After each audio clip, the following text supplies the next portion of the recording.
You will increase your efficiency 20% if you learn to do the tough things first, the ones you don't want to do. Ray Zinn now imparts his management philosophy in Tough Things First. In this series, Zinn covers it all, from the essence of human happiness. If you're going to make it a consistent practice of working Saturdays just because you think you've got to work 80 hours a week to be successful, you're just flat out wrong. To the downside of venture capital. People said, well, don't sweat the small things.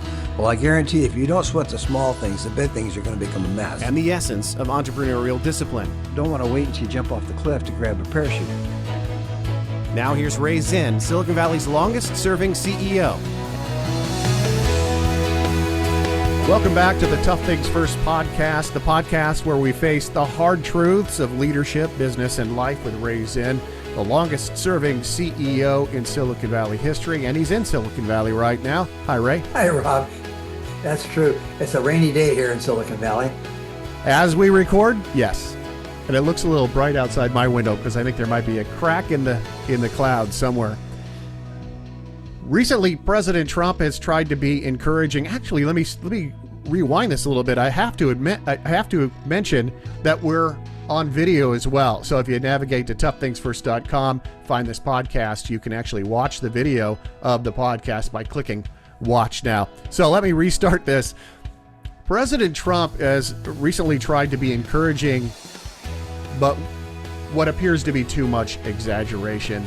And that's kind of his leadership. So that's been his personality for a long time. And it's kind of, I don't know, people are responding, it seems, with losing trust in him because he says, oh yeah, it's going to be the greatest thing ever, or this is going to end right now.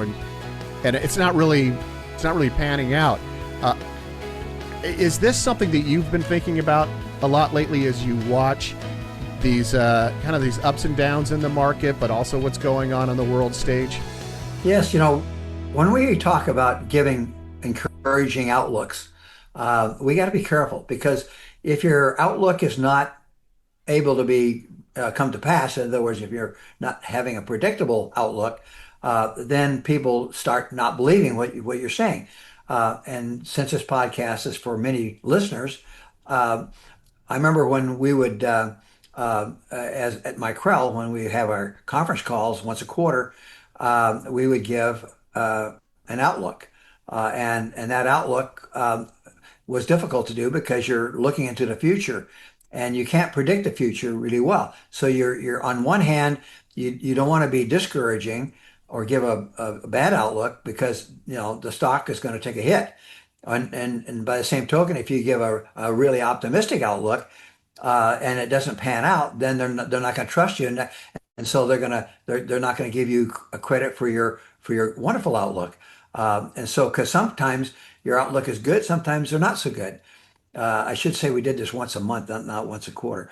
But anyway, the outlook that President Trump has been giving on Iran has been more optimistic than actual, even though he's accomplished a lot, and the outcome looks favorable. The timing of it is not panning out like it should.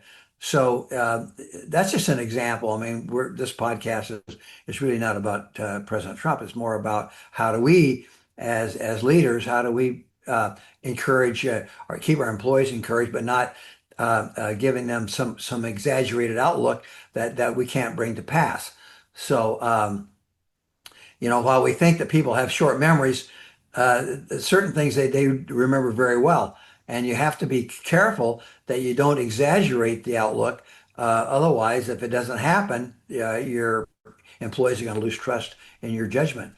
Yeah, like you said, it's not about politics. It's about the timeless principles of effective leadership that people that listen to this podcast know very well. When a leader uses exaggeration to encourage people, even if there are good intentions behind it, the long-term risk to trust it can be far beyond what you imagine. Like you said, people have short memories. In politics, they always say this.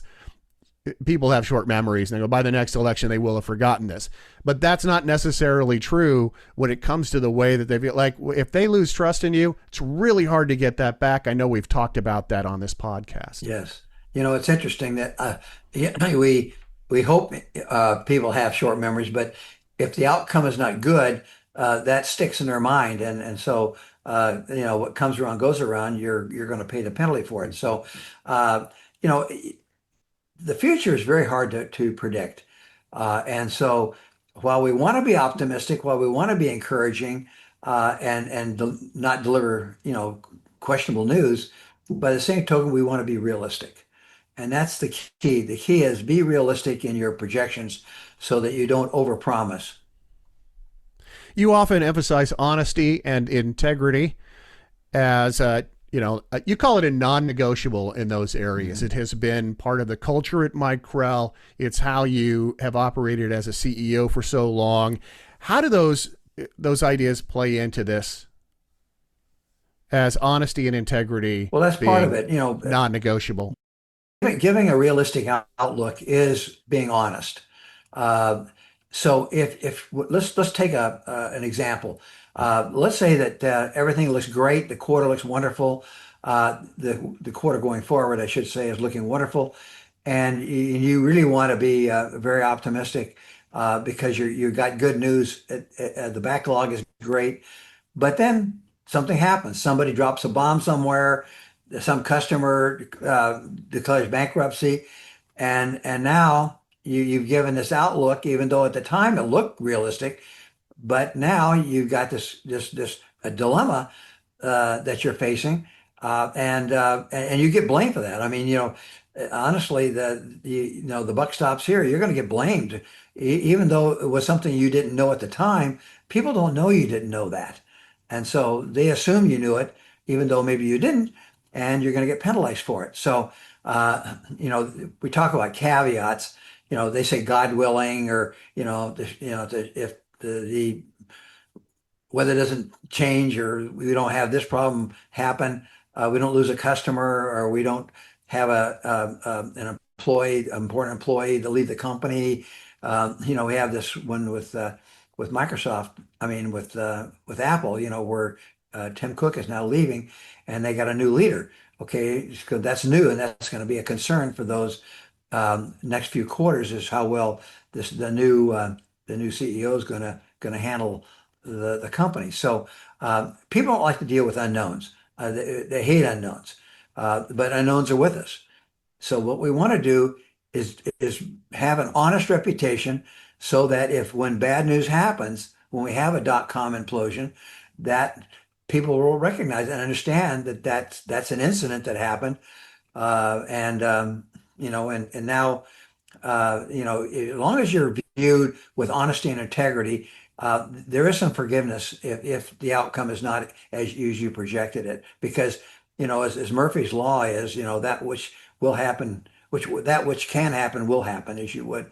And, bad things are going to happen. You're not always going to have, wonderful revenue projections and good news for your customers, your investors. You will have downturns and you will have difficulties.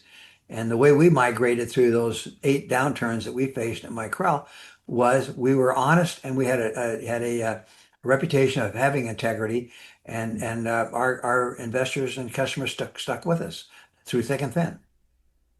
Yeah, I guess the thing is to pause before commenting on something, and I think that's what CEOs trying to protect their stocks also have to realize, that there are analysts out there that are going to comment on those. It'll sort of balance out what you say, but the idea being there's got to be a better way to encourage without risking a loss of trust. Well, You got that's to it. maintain that trust to stay there.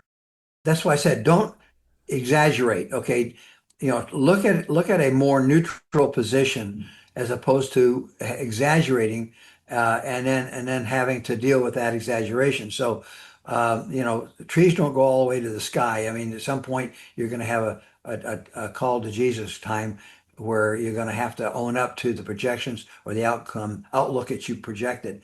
So, you know, don't underestimate, or don't mislead by not being truthful, because then they'll say, well, you're sandbagging. So, don't sandbag and don't exaggerate. Just be known as an honest person with high integrity, and regardless of what happens, your customers and employees will stay with you. I know that one thing I think about sometimes is Scotty from Star Trek. He said that he would tell the captain on the Enterprise, "Captain, I need 6 hours," when he actually only needed 4. Because that way, when he came in under the 6 hours, he would sound like he did some kind of miracle and look really good. So maybe downplaying it a little bit is a good way to show that you've had this great success because, hey, it was a tough fight. No, that's that. That's the Star Trek reference for the podcast for today.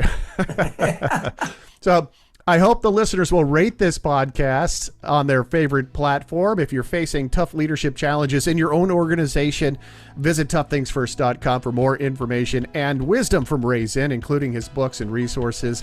If this episode resonated with you, subscribe, leave a review, and share it with a leader in your life, or, take it in for your own leadership challenges. Until next time, do the tough things first, starting with telling the truth. Right, Ray? Exactly. Go truth. You've been listening to the Tough Things First podcast, proud to introduce Zinn's latest book, Zen of Zinn Daily, where each day of the year you can get a little bit of Zinn's wisdom that you can put into action all day long as you are on your journey to meaningful success. Don't forget Ray's other books, including Tough Things First and, of course, The Essential Leader.